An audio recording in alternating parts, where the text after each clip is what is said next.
Where do I stop if I'm reading a passage from the Quran? Can I stop anywhere? Or do I have to be selective in where I stop?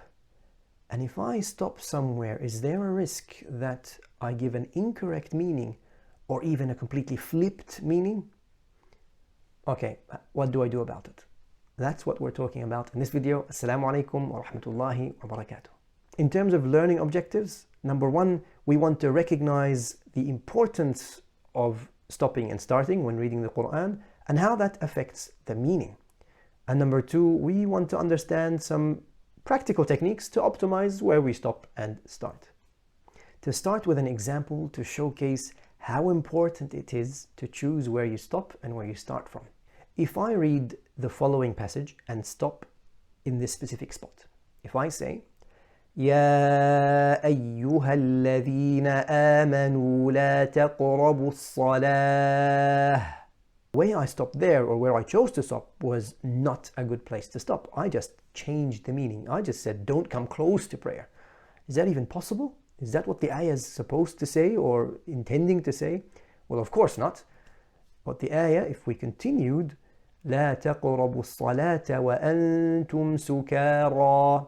Don't come close to prayer if you are under the influence of intoxicants. This ayah came down as part of the gradual prohibition of alcohol. So there's another ayah that came that prohibits it. But this is an earlier stage where it says don't come close to prayer under the influence of intoxicants. But where we stop makes a very big difference to the meaning that is given when you're reading that ayah. Another example, which is an incorrect stopping, that is even very bad because we're talking about Allah subhanahu wa ta'ala. So it's even a worse place to stop. If I say the following, and this is incorrect to stop this way. If I read, إِنَّ اللَّهَ لَا يَغْفِرُ مَعَذَ اللَّهِ. So by stopping there, I just said that Allah subhanahu wa ta'ala does not forgive. And of course that's not what the ayah is intending to say. If I continued, إِنَّ اللَّهَ لَا يَغْفِرُ أَن يُشْرَكَ بِهِ. Allah does not forgive for someone to have associates or to prescribe associates with Allah subhanahu wa ta'ala. That is the meaning that I could have stopped on. But stopping in the wrong spot changes the meaning. And equally important is actually starting. So if I start from a spot, I might change the meaning or give the wrong impression of the meaning. So in the ayah, وَقَالُوا لَن تَمَسَّنَا النَّارُ إِلَّا أَيَّامًا مَعْدُودَةً. Now the ayah is saying, they said, the mushrikeen said, that Jahannam or the fire will not touch us except for a few days, and then after that we'll be fine. But if I were to start from a spot, if I said, لن تمسنا النار إلا أياما معدودة. If I said that the fire will not touch us, if I'm starting from there, I'm giving the impression that I'm saying that.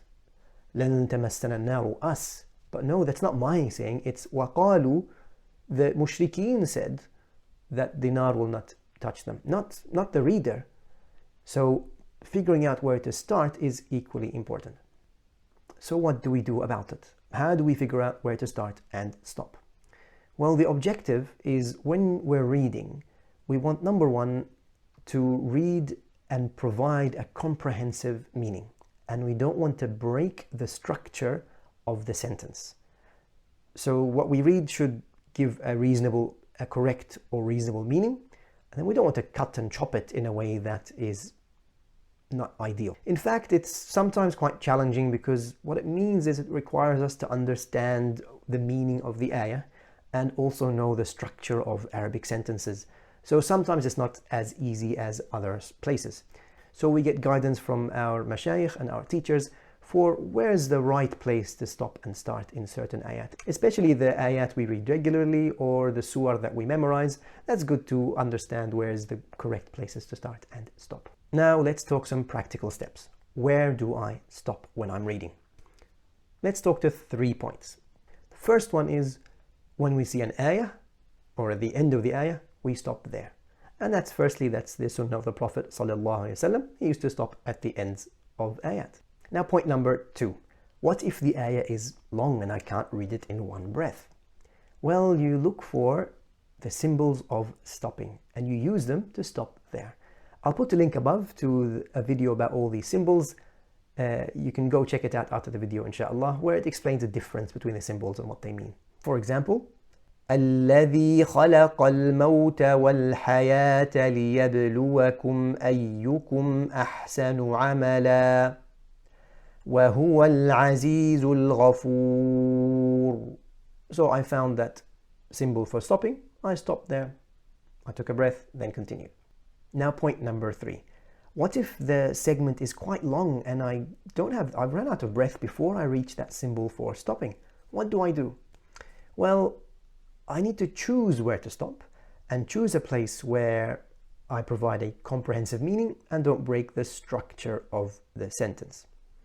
And then after I stop, I go back to a few words, depending on where that start of the sentence could be, to give a comprehensive meaning. So the start of a sentence or a semi-sentence where the meaning would be reasonable in one breath when you read it.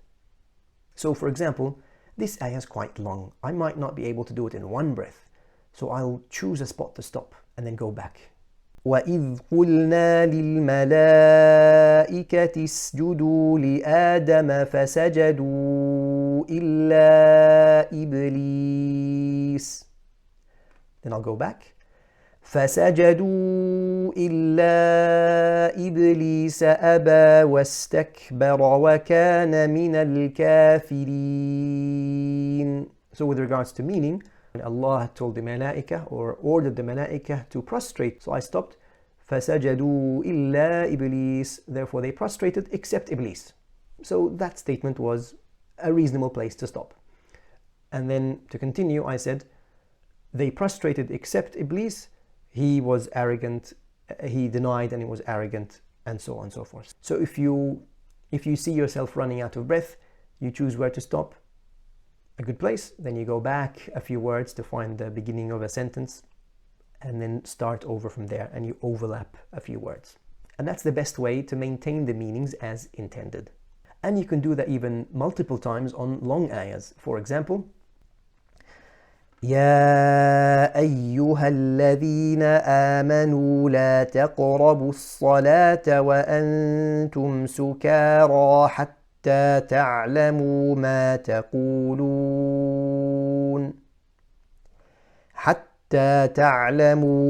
تقولون ولا جنبا إلا عابري سبيل حتى تغتسلوا. That's a symbol for stopping. I'll take a breath. وإن كنتم مرضى أو على سفر أو جاء أحد منكم من الغائط. Then I'll go back. أو جاء أحد منكم من الغائط أو لامستم النساء. Run out of breath. I'll go back. أو لامستم النساء فلم تجدوا ماء فتيمموا صعيدا طيبا فامسحوا بوجوهكم وأيديكم إن الله كان عفوا غفورا.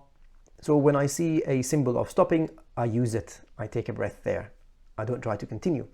And when I realize that's a bit too long, well, I'll need to stop somewhere, need to choose a specific point. And as we said, sometimes it's quite difficult because it requires understanding the meaning of the ayah. And of course, that's a big ask. But we might ask Allah subhanahu wa ta'ala to make us more knowledgeable in the Quran. And we seek guidance from the shuyukh and teachers on that specific point.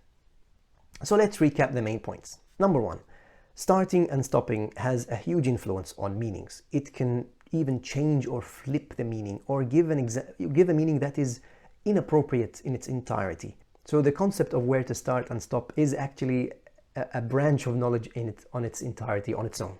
And what techniques do we do to figure out where to start and stop? Well, number one, when we see the end of an ayah, we stop there, take a breath.